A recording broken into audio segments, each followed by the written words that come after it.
small. Wow, tiny. You are currently listening to Tiny Table, where we explore TTRPGs you might not have heard of. Whether big or small, we hope to cover them all. Because we know that great things can come in tiny packages. Say the tagline. Say the funny tagline. Say the tagline. Welcome to Tiny Table. What's our tagline? All this is getting in. It's all staying in. Oh, it's definitely not all of it. That was 100%. It's actually this is all side table content. Let her say it. Welcome to Tiny Table, where no game is too small, I say, of a 300-page PDF. Here at Tiny Table, the game always changes, but our lovely players stay the same. Introduce yourselves, lovely players. Hi, I'm Holly, and I'll be playing Princess Sylrona Starkind. And hey everyone, my name is Skyler. And your squire for hire this evening is going to be Fineshell at your service. Hi everyone, I'm Neo, and I'll be playing Cornelius Cobblestone. I'm an old goat. And I am, have been, and will continue to be your game mistress, Julian. Very excited to run Daggerheart for you all today. Woo! We let her say the thing. Yay. We finally got there. Went from lukewarm to fully oven on. We are cooking. We're aorta deep in this heart. Daggers down, everybody. Daggers down. Specifically, their 1.3 open beta system. Yes, we're going to be running the 1.3 version of these rules. This is the first major patch they've released since making the beta public. There will likely be subsequent patches that arrive in the future, and we might revisit these rules again at some point in the future. Probably once the rules are completed, we might return to them. But for now, we're very excited to kind of stress test this system. We'll be using the adventure that they have published. They have a little quick start adventure that's very, I would say, very helpfully laid out for even brand new players. So lovely. If you felt a little intimidated by me mentioning a 300-page PDF up there, this is definitely the crunchiest game that we are yet to embark on here at this table. But I think that they give you a lot of pretty good tools, accessibility-wise, to learn it in a way that is not going to break your brain, even for a more in-depth system like this one. I mean, if you've already played 5th edition, you're gonna be fine. You'll do fine. You'll do fine. I operate with about half the brain functionality of your average person, and I learned to play both 5e and this game. So, and for players, and we'll probably talk about this more. For players, you really only need to read the first 2 chapters.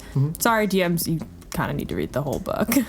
As the DM who read the whole book, no, you don't. You can read chapters 1 and 2, and then skim chapter 3 for what seems helpful, and you're ready to run. And frankly, Lovely. the layout of the quick start adventure is actually done in such a way where the adventure has little pre-written readme text to even teach your players right at the table. Wow. I'll be skipping over that because I have good players who read the rules.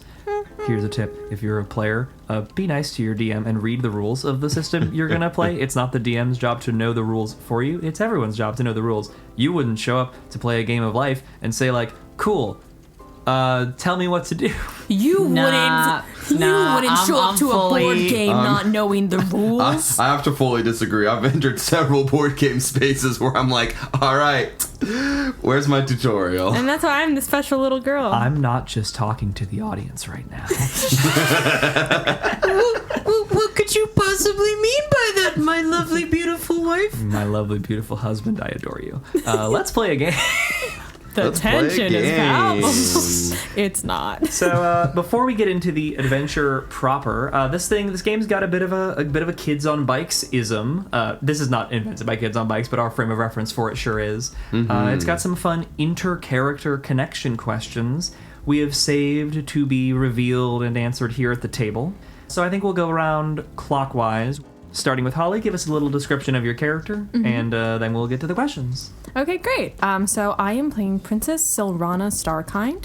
She is an elven princess of around 70 to 80 years old. I want to play kind of the human equivalent of a mid to early 20s young gal.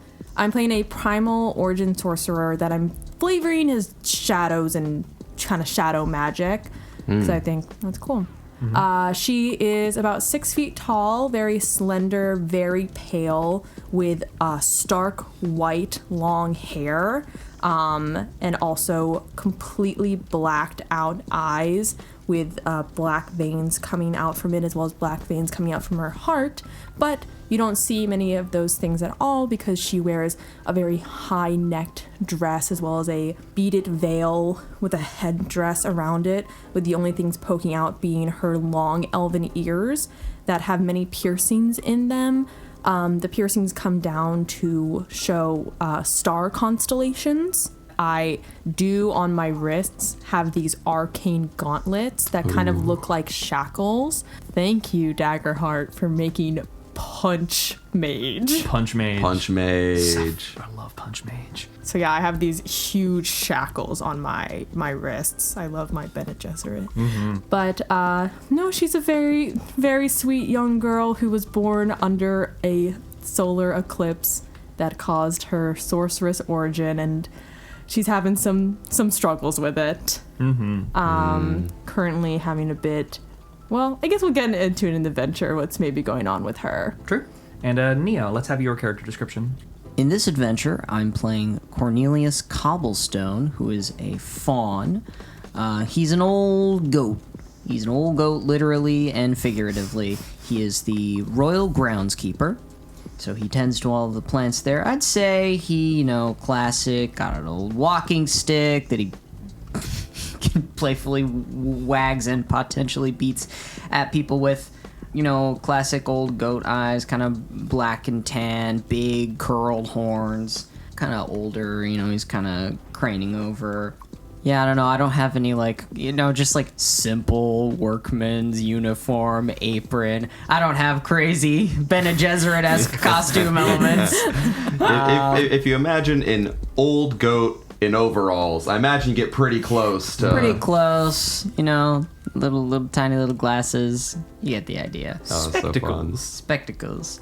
And he is a druid. He is a Warden of Renewal druid. Ooh. Oh, that's cool. Very cool. Something to note is that we all decided to play almost their equivalent of our favorite 5e classes to kind of feel how they would play in this system, which is D&D adjacent. Definitely positioning itself as a 5th edition replacement, right? Use this for your games where you're trying to be Critical Role.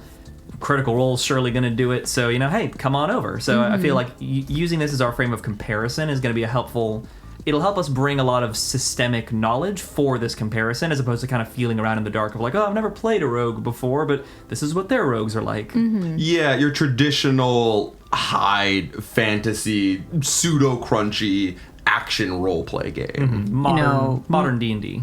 Magic user, fighting man, Acrobat. So Game was ruined as soon as they introduced rogues and Dragon Magazine. Everything downhill from there. Once they got rid of Acrobat. hush you old grognard. Acrobat. But yes, Grognard. so I stole Druid from Skyler. I called dibs first because I played until level 20 Druid, so I felt entitled to play the Druid in this one. Oh, we shouldn't feel too entitled, bitch. So did I. But Well, someone was faster at responding in the group chat. Surprise, surprise. hey, look, I'm the missing person in the group chat, and it's the title I rightfully claim and occupy. While I'm bad at answering group chats, I am good at loving paladins and just about tanks of all form. And they had honestly a class that I've kind of wanted to exist in D&D because I love fighters, I love paladins, I love barbarians, I love the ones that can take the hits, and so Flash the Fleet Fineshell is their guardian class, which is essentially a paladin but less focused on magic and just truly focused on getting all that heavy armor, that resistance. Specifically, I'm Defending playing allies as well. it's the tank, it's an actual the tank. It is the tank class. The children yearn for the 4th edition warlord, and every year they suffer because they think 4E is whack. With that, the subclass I'm playing is Stalwart, which is basically I'm even better at not dying than a Guardian already is. Flash the Fleet Fineshell, if you could guess from his name, is a Galapa. I hope that's pronounced right. It's essentially their turtle tortoise folk with the heritage of Orderborn. He's a squire-in-training, doing his very best to become a knight. In actual years, 20, but for Galapas, he's somewhere between 13 and 16, going through an awkward puberty stage as his shoots are currently shedding. He's, in terms of physical description, is very small. I imagine somewhere between 3 and 4 feet tall, coated head to toe in armor that doesn't quite fit his awkwardly short, round body, with a very protective overcoat, metal sort of, shield that goes over his actual shell, as well as a big old tower shield that sort of mirrors his shell in shape, so he can kind of hop into it and become like a closed little metal sphere with just a metal walnut. Yeah, like a little metal walnut. He becomes like a little metal walnut with just enough of a slit that he can see out of it, and a trusty mace by his side. You're like a fortress. I'm Pokemon. He is like a little fortress. Absolutely. I'm already thinking about how that's going to play in with the tag team maneuver mechanic. I feel like that's fertile ground. Yeah, turn yourself into a giant projectile. Absolutely. Yeah, no, Cornelius could certainly kick me around like a soccer ball if it comes to a tag team maneuver. I can do that move if you ever played the new Super Mario Bros. On the DS, where there's the turtle power up, and if you sprint you can go into the little blue shell. That's a big inspiration for Flash here. Truly a reminder of how poorly aging anytime you put the word new in a title is. Those games are more than a decade old now. That's bananas. Yeah, new Super Mario Bros. That's crazy. I thought I felt old. Good old new Cornelius. So let's start with these questions. Holly, what is your question for Neo? So my question is, why do you trust me so deeply? I think Cornelius trusts your character in earnest. It's kind of weird to be your employee, but I think there was probably a moment where in your young girlhood that I was, bore witness to as just a person who was frequently around, where I think I saw you interacting very kindly with some little ducklings in the pond, and you were taking care of them and just being kind to animals. And I think, just I just saw your sweet-natured soul as a child and as a young lady, and I just watch you grow up. I just know you're a good young lady, a good gal. I know you got a heart of gold. I trust you. Oh, that's so sweet. Love that. So, Neo, Cornelius's question for Sylrona. Sure. What did you confess to me that makes me leap out into danger for you every time? I think you would notice that whenever Sylrona was outside, she'd have to be she could only be out in the sun for so long before she would have to go to these shaded trees and kind of still sit out there, because she's kind of constantly having this migraine or these sensory pains. That's why she has the veil that goes over her eyes. And I think that you just see this girl who wants to do so much more. She wants to help so much more. She wants to do more, but she's limited because of her chronic pain. And I think there's probably something so sad and I want to help her. I want to see this flower bloom. Did you? Was there ever something that you told me that? Does Cornelius know about your kind of cursed origin? Did you tell me about it, or was it just sort of hearsay that I'd listened to? I think you would have known that she was born on the solar eclipse, and then I think especially if you've always been around the castle, you've seen her condition worsen. You've seen her blonde hair turn white. You've seen her once green eyes now turn black. You've seen her condition worsen, but I think you've also, as she's grown up, you've heard about all of her dreams of wanting to build metaphorical bridges with other countries and wanting to explore, and I have all these dreams and all this good that I want to do for the kingdom that I can't do. I'm going to add a detail here from the kind of perspective of the royal family. I think for a lot of your life, you've had like a very cloistered existence for pretty like obvious reasons, and you're kind of like, you know, it's very like classic Disney princess, like, I want to see the world, Dad, but you don't let me kind of stuff. And I think that you probably spend a lot of time in the garden because it's the closest you can get to the wider world. And now we're just starting to see, you know, a moment where you can be out in the broader world here in this adventure. So I think that's kind of like a context that you two can keep in mind for this adventure. Is that like, I think this is your first time going so far from the castle. I think it is as well. Cool. Let's actually start with then the princess's questions for our new knight errant. Hello. What did I do that makes you wary of me?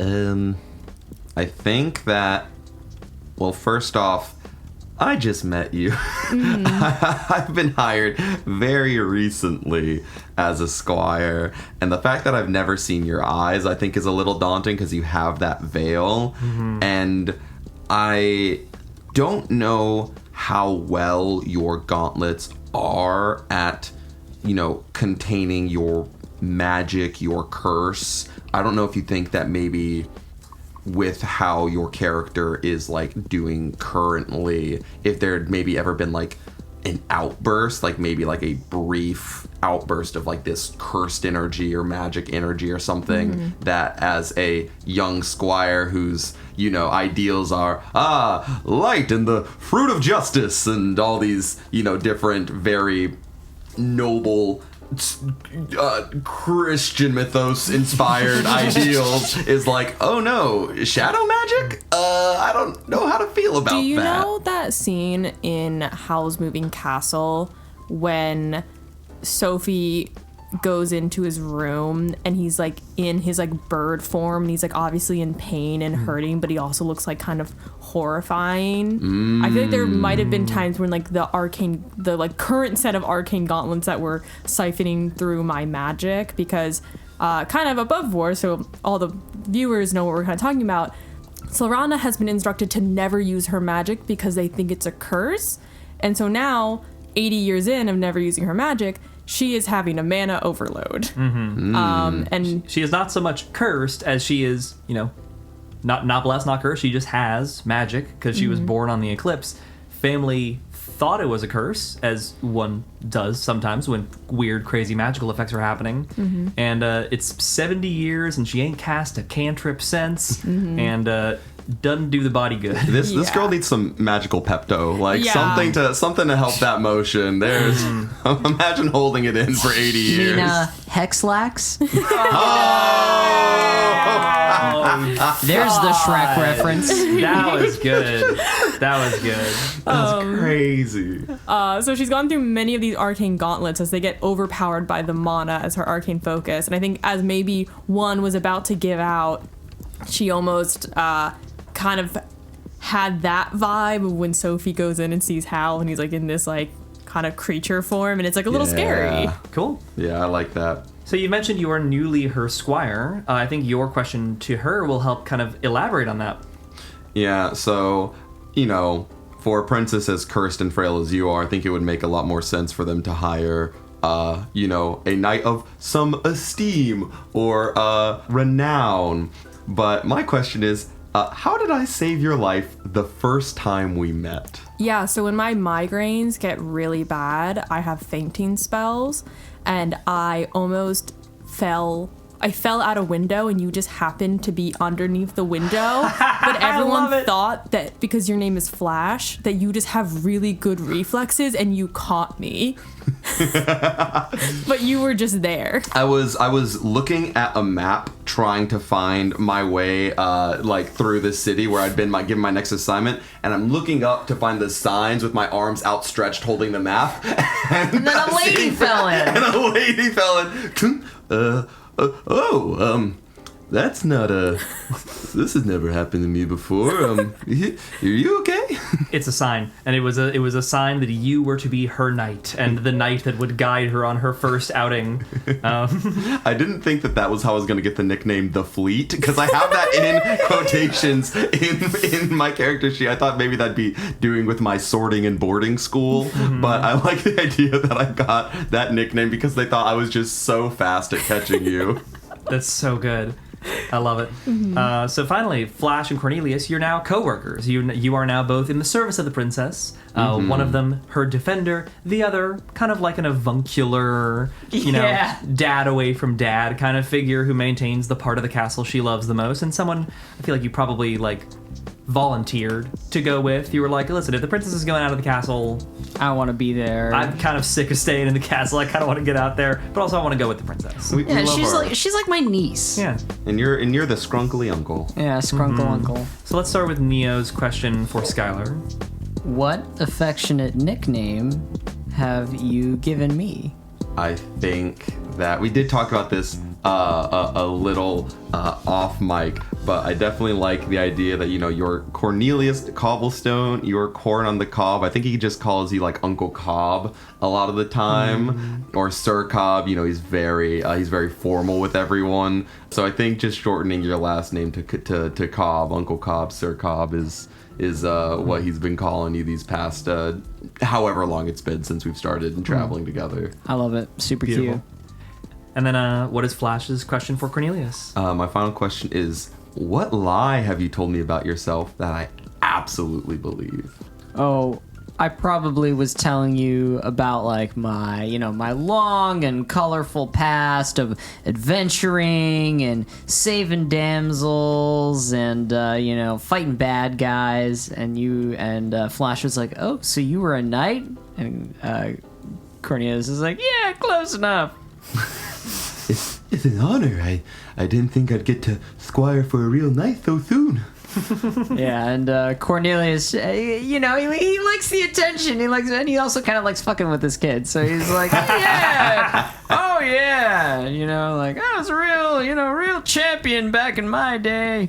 And he's there's almost certainly, if there hasn't already been a moment, there's certainly, I think, a moment where someone was maybe like, "Hey, move it, Gramps, you're hogging the road." And he's like, excuse me? Do you know who this is? This is the Knight Cobblestone. it's renowned hero. So with that, we've got, I think, a bit of a sense for our characters, who they are, how they relate, how they've been traveling together for this period of time. This is the princess's, the furthest she's, Mr. Frodo, it's the furthest she's ever gone from home, sir. She is traveling with you all to the very edge of the Starkind kingdom. So the three of you have been journeying for quite some time at this point. Because you've traveled to the very edge of the kingdom and you are just now, as our adventure begins, entering into the Sablewood, heading in the direction of the town of Hush.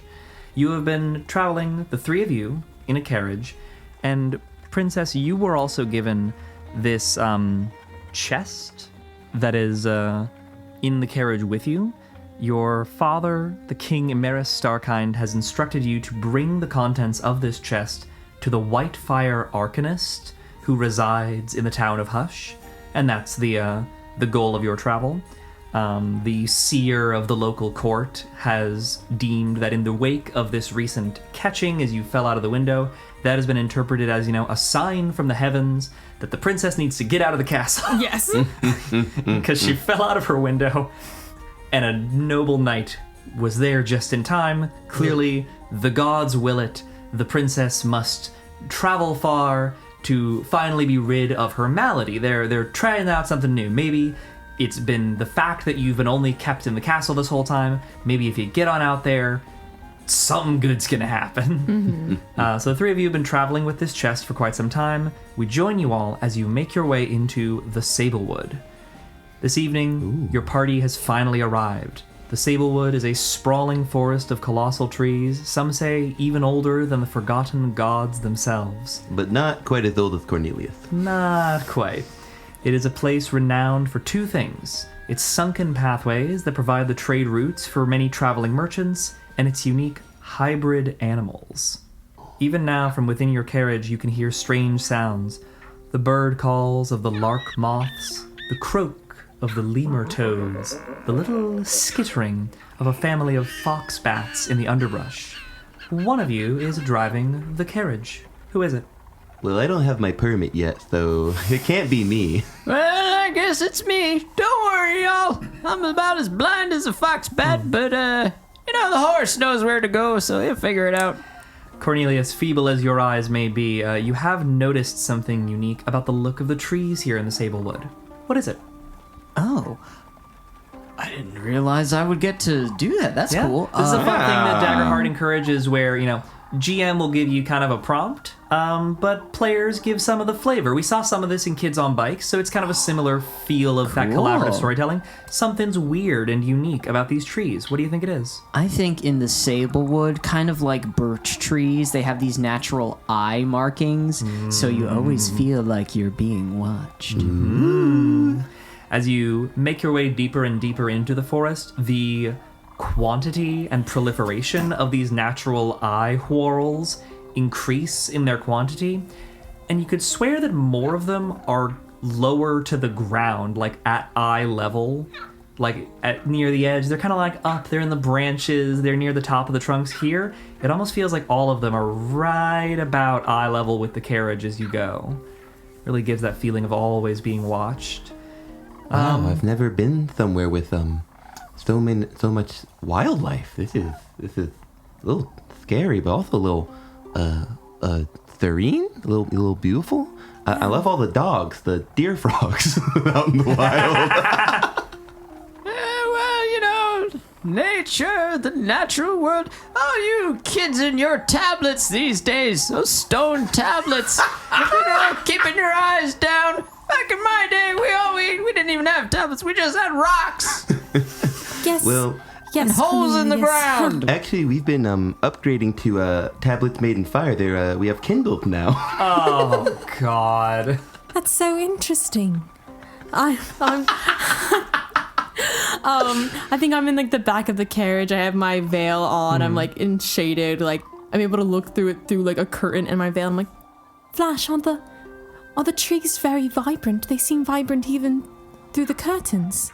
Oh, yes, your Majesty. They're as vibrant as ever. I mean, the eyeball thing, a little strange in these parts, but the green, verdant, a sight that I look forward to the day you can see for yourself. Yes. As your steed pulls the carriage around a tight corner, one of the wheels hops just a little off the ground for a moment as you take the turn. You turn past a set of trees into a bit of a strange view. You see an overturned merchant's cart laying sideways in the path before you, blocking your path. A scattering of fruits and vegetables litter the trail. From around the side of the carriage steps a Strix wolf, a large creature with the body of the wolf, the face of the owl, and large wings sprouting from its back. It finishes chewing its meal, the hand of the dead merchant, as it stares at you, looking curious. Seems to be judging whether you're friend or foe. Then you see, kind of following clumsily and trepidatiously behind, two small Strix wolf pups, watching their mother with caution. From within, you feel your carriage come to a stop. As Cornelius, you kind of pull on the reins. Oh, Jontague! Jontague's been feeling a little nervous in these woods. He feels very kind of out of sorts being just a horse. Yeah. You're amazing just as you are, Jontague. Yeah, I've never seen a half horse before. It's a horse. What would you like to do? So you've got this carriage overturned, blocking the path. There's a Strix wolf eating a dead dude, and it's got a couple little pups behind it. Well, as a druid, I feel like that would put me at the advantage here. Yes, please, Cornelius, let's not hurt them. I do feel bad for the merchant, though. It's kind of a gnarly scene, but that's how it works in nature, kid. So Cornelius has the ability Nature's Tongue. You can speak the language of the hidden and natural world. When you want to speak to plants and animals, you must make an instinct roll. First roll of the game. Roll of the game. So we have to Go. determine which of these is your hope die and which is your fear die. Hope die is this one, the lighter one, and Fear is darker. Fear is the darker die. Makes sense. Do you want to spend any hope to apply any of your relevant experiences to this roll? Sure, I will pull on my colorful history. For You've met a ton of animals in your life. I think you've probably met Strix wolves before. Yeah, I've seen them before. So mark off a hope. And just one brief question. Are DCs provided ahead of time? In this case, yes. If it's an ability of yours, it's listed in the text. Yes, I have to make a DC 12 on Okay. In their examples of play that I read, there are moments the DM tells you ahead of time and moments where they don't. So it doesn't seem like the game has yet an official stance on it. And seems to be that the official stance is do as thou wilt. Lovely. Which I'm fine with. So we know that what it is in this case is it is a 12. Okay, nice. I get an 8 plus 4. That is a 12. And I roll with hope. Beautiful. Take a Ooh. hope. Nice. Lovely. That is a success. And what does it do on a success? On a success, they'll give you the information they know. The information I know. So I probably... So you're trying to talk to this thing. I think I also would like a presence check to approach it. You're able to talk to it. If you're able to like kind of make that contact and start the conversation, we know it's going to be productive.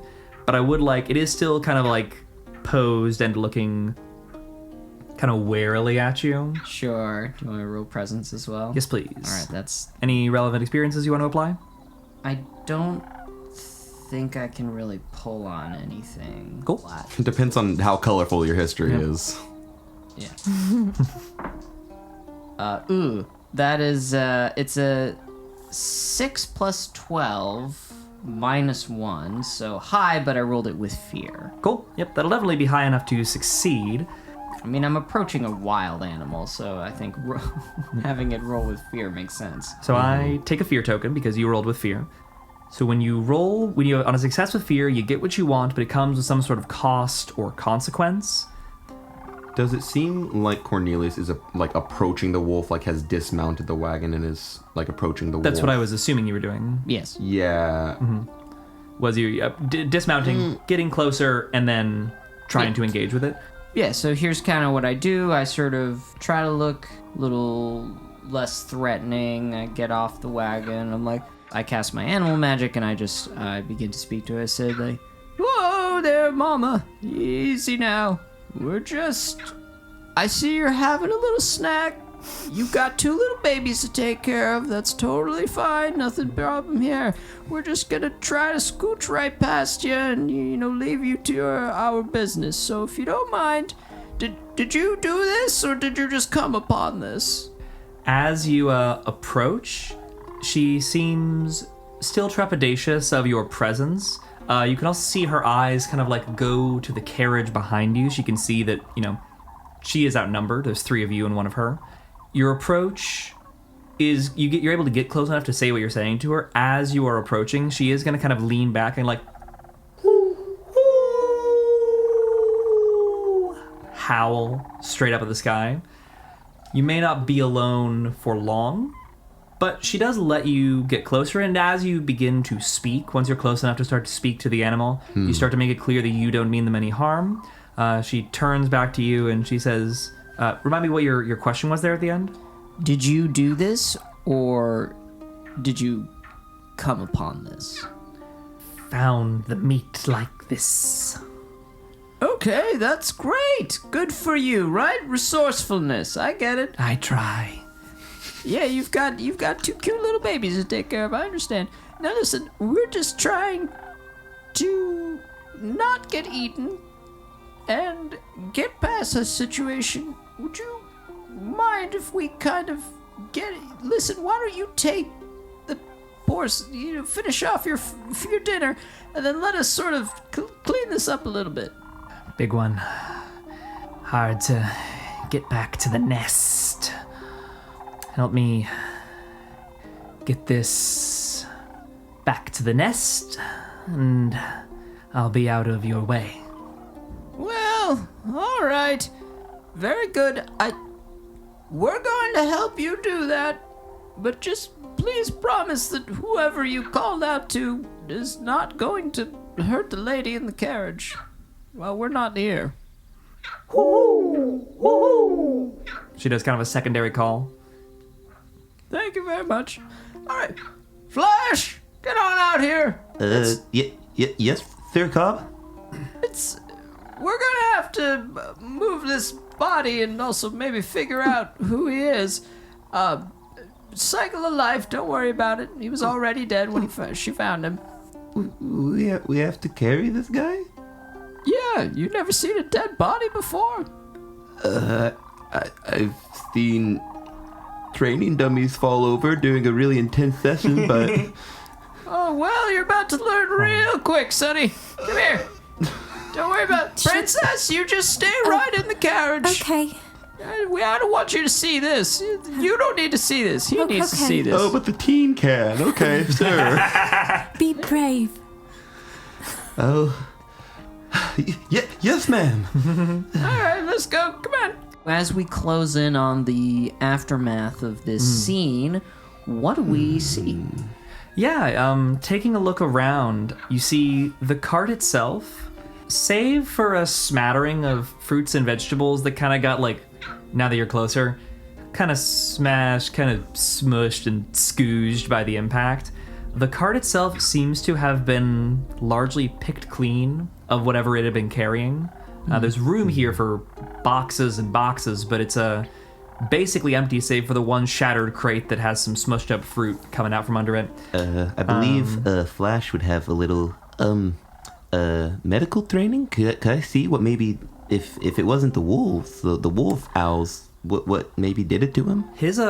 This dude's neck has been slit. Oh. In a way that does not seem animal. It seems very, intentional by a blade kind of stuff. Yeah, I think he'll. Well, it definitely wasn't the wolves. Bandits maybe. We should be careful. Maybe I don't want to leave the princess for too long. If we have to go and move this body, either we should all go together, or one of us should stay with her. Well, I'm the only one to talk to the wolf, and also I'm old. So no way I'm picking up that big guy by myself. You're gonna have to help me out. Don't worry, John Tegue's watching the princess. John Tegue doesn't have any formal or informal weapon training. I don't know how much... You ever seen one of those horses kick? They'll kill you. John Tegue's head kind of like bows low, and what everyone else hears is... what Cornelius hears is... I've served on 4 campaigns, sir. He's a veteran. You're my best man, John Tegue. Always. Don't worry. John Tegue's killed more men than you've ever seen. If anything, I think that makes me worry more, sir. All right, well, let's get moving this body. It's clearly a highway robbery. And Mama's here just picking up all the scraps. All right, let's go. Is he human? Yeah, human. Oh, no, this is an elven man. Whoa. We're in an elven kingdom. All right. Well, poor fella. Probably had a good couple hundred years in him. All right, well, let's go. So are y'all both lifting him together and heading out together? I think Flash would maybe be like, it's okay, sir. I've got this one, and we'll go to pick him up. So Flash, you're following the Strix Wolf. She starts heading off the right side of the road and into the underbrush. You see he pulls up like part of his he's got like a helmet that can kind of has like a little visor. You see he pulls it up to cover his nose, but because it's a visor, it has slits and doesn't help at all. Don't take it. Take it in, Sonny. That's the smell of the job. While Flash is doing that, Sylrona and Cornelius, anything you're doing? Yes, so I have an innate ability as a sorcerer called Arcane Sense. So I think it's something that I just don't even know I have, that I can sense the presence of magical people and objects when I'm close to them. So I just don't know if I'm picking anything up. I think you're seeing a little bit of this kind of As you look out through the veil and you're looking at the scene that's unfolding, you see this kind of like hazy, kind of green light emanating around the kind of wheels of the front wheels of the overturned carriage. From this distance, that's all you can make out. You would need to like get out and get closer to inspect. Okay. So I'm still back at the carriage. All right. Well, shit. If I couldn't carry a body, how the hell am I gonna get this carriage upright? Lady Sylrona! Come here! I got a less grisly job for you. It's pretty shaded out here. My lady, it's not going to blind you so much. You need to see a bit of the world, right? This is your opportunity to get your hands and feet dirty, so get on over here. Okay. I also think I see something odd.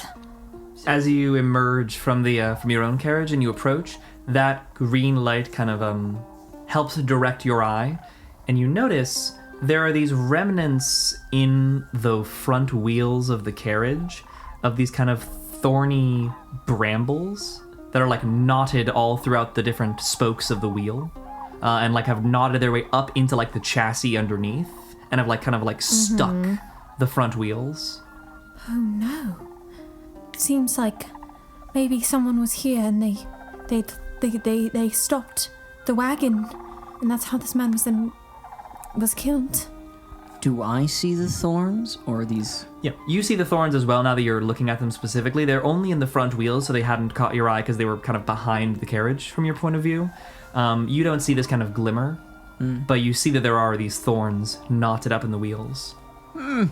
Looks like a type of nature magic. They probably shot it from a distance, plugged up the wheels, and then, well, the driver's figuring stuff out. Well, I can't really shield that fact from you. You know there's a dead body. Yes, it is okay. Death is a part of life. There you go. That's what I've been saying. Kids gotta get with the program. All right, lady. Well, let's see if we can right this carriage. Yes. So y'all are trying to kind of like push it back up onto its wheels? Yeah, if we can. I'm actually pretty strong. Cool. So let's have Sylrona then. Who's stronger? I have +1. I have +0. Cool. Yeah. I'm old. I have these arcane. You see as I like kind of pull up my long Benny Gesserit sleeves, you actually see some toned muscle from these huge like arcane shackles. These arm weights you've been training with your whole life. Rock Lee looking ass princess. Yeah, I was gonna say something about this like very pastel, goth, dark shaded princess with huge gauntlets is really giving me massive forearms. Yeah, it's giving me it's very much giving me Guilty Gear Strive character design in a lot of ways. Like I can see a real scrunkly princess with real big punchers. This is at all. It's beautiful. The Reverend Mother looks to Paul Atreides and says, "Put your hand in the box." He's like, "What's in the box?" Gains. Fierce mind killer. So am I rolling my 2d12? So you are helping. Would you like to spend a hope to help? Absolutely. Wunderbar. So now you roll with advantage. So you roll 2 hope dice and 1 fear die. You choose which of the hope dice you use. Oh, okay. So, interesting. Okay, so I got an 11. So I got a 2 and an 11 on my hope die, and I got a 12 on my fear die. Oof. Well, you'll definitely succeed, but you are succeeding with fear. I'm going to take a fear once again. Ooh. And we're actually going to cut to Flash before we see the result of that, because things are about to coalesce.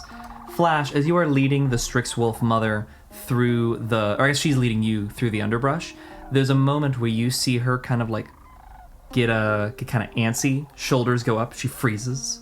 Whoa, you're right there, wolf owl, ma'am? Give me an instinct roll, if you please. Absolutely. Ooh, that's so... overall, it's a 17, 11 on the hope, 6 on the fear. Beautiful. 17 with hope is how we'd say that. Okay. Love it. So on a 17 with hope, you pause kind of in tandem with her, realize that kind of danger sense running up your neck a little bit. Oh, real quick, I forgot. I do have a +1 to instinct, so an 18 with hope. Beautiful. Don't know if that'll change anything. Same, but always remember to add those modifiers. Yes. You feel that kind of danger sense. Your mind goes back to what one of your professors taught you about how to deal with guerrilla fighters, which you always thought meant dealing with large monkeys. Yeah. I mean, out here in the forest. Flashes of the under the impression that large apes are very tactical, use hit and run approach, and like to hide. And are currently descending upon us. And you're like, oh god, are we surrounded by gorillas? So you take a look around and you start to notice. I pull out a banana from my adventures pack and I throw it. You hear this kind of rustling in the underbrush. That rustling, though, is moving away from you and towards the trail where the princess and Cornelius are. Oh no. I look towards the wolf mom who I have to escort this body to, but I am honor bound to protect the princess. I think at the risk of angering this wolf, I have to go after this thing that might be more imminent threat. Is there some way I could do it diplomatically? Have a way to maybe put this body down and say I'm so sorry, madam, great furred one, but I think my ward is in danger. I need to go back to the princess's side, and tries to put it down and put his hands back and waddle away. Give me a presence roll. All right. See how the Strix wolf responds. No. I have +1 presence. Okay, that's wow, that's really good. 18 + 1, 19 with hope. She's disgruntled, so mark a hope because you succeeded with hope. Lovely. But as you set it down, she kind of looks to her pups by her side. She heard the rustling as well, and she gives just kind of a begrudge, you get the look of hey, you helped me carry it a little bit. I'll figure it out from here. But you've got bigger problems. I set down some Junior Jousters brand beef jerky, and as a parting gift, and I go as fast as my tiny little armored legs can carry me back towards the princess. She reaches down with her beak and just snips off the already kind of mostly severed hand, and just takes the hand in her beak, grabs the beef jerky. The hand gripping the jerky. Yep. Pups get on the back and she takes off. She's flying away. You are rushing back. What are you doing? As you're rushing back, you lost a little bit of time doing that whole ensuring a clean break from the wolf. So what is it you're doing to catch up or warn them of what's coming, or what are you doing? Is this are we on a slope at all towards the trail? You have been. Or is it is straight? sloping downwards a little bit. The trail is kind of a lowered, almost kind of a dugout from this kind of hilly forest terrain. Yeah. He just goes in a very shrill teenage turtle voice, Madam Starkind! And as he yells, rolls up, tries to get as much momentum, curls up into his shell shield combo, and then plinko machines down the trees down this hill towards the trail. Ding, ding, ding, ding, ding, ding, ding, ding, ding, ding, ding. So as our esteemed squire is ping-ponging between the trees, New high scores his way in the direction of the princess. You all hear this kind of clattering clamor from the trees to your right. Turning your attention that way, you hear the sound of a branch snap as those who had been trying to get into hiding places are very suddenly aware that they've got to act fast if they want to make use of any advantage at all. You see a set of 4 thistle folk sneaking through the underbrush, all start poking their heads out from behind various trees and nettle bushes. They are all of them ribbits. So these are the frog folk race of this world. You see large, bright red eyes, mottled skin, some of them green, some of them brown. They've got kind of a variety of looks, all of which help kind of camouflage them into the environment they occupy. The overturned cart was a distraction, and their plan almost worked if it weren't for the keen ears of our knight-errant-in-training. As these disgruntled bandits lay eyes on our party, they might have had their cover blown, but they still have a window before the armored individual returns, and all they see is an old goat and a weirdly strong princess. Yeah, I got a 24 with fear. Yeah, she definitely is like pushing the cart up pretty quickly, and there's maybe a little trepidation behind those bows. But the knives and bows are at the ready as the Thistlefolk leap out from the underbrush, and we'll see how this attack goes on the next episode of Tiny Table. I can't believe you're making us fight frogs. How dare you? Literally blame Matt Mercer this time. Curse you, Mercer. Fist shaking. Sis, I really shouldn't have split the party. It was like, oh yeah, I'll just, old man and princess would go wrong. What could go wrong leaving the two least armored individuals to deal with the cart? Beautiful. Hi, and thank you for listening to our podcast. If you enjoyed this episode, then we'd really appreciate if you left us a review. If you really like what we do here and want to support us further, you can join us at patreon.com/tinytablepodcast. Our business email is also open for inquiries at tinytablebusiness@gmail.com, and all of our socials can be found in the episode description for any shenanigans you might want to follow. Till next time, see ya!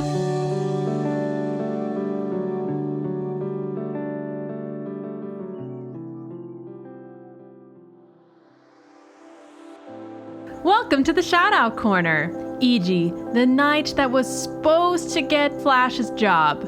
Sorry about that. Nancy, who's taking over as groundskeeper while Corny is out. Jordan, the one ribbit who got away after seeing Sylrona raise that carriage. Stefan, one of the Strixhaven pups. Drake, the maker of all those arcane shackles, keeping you in business.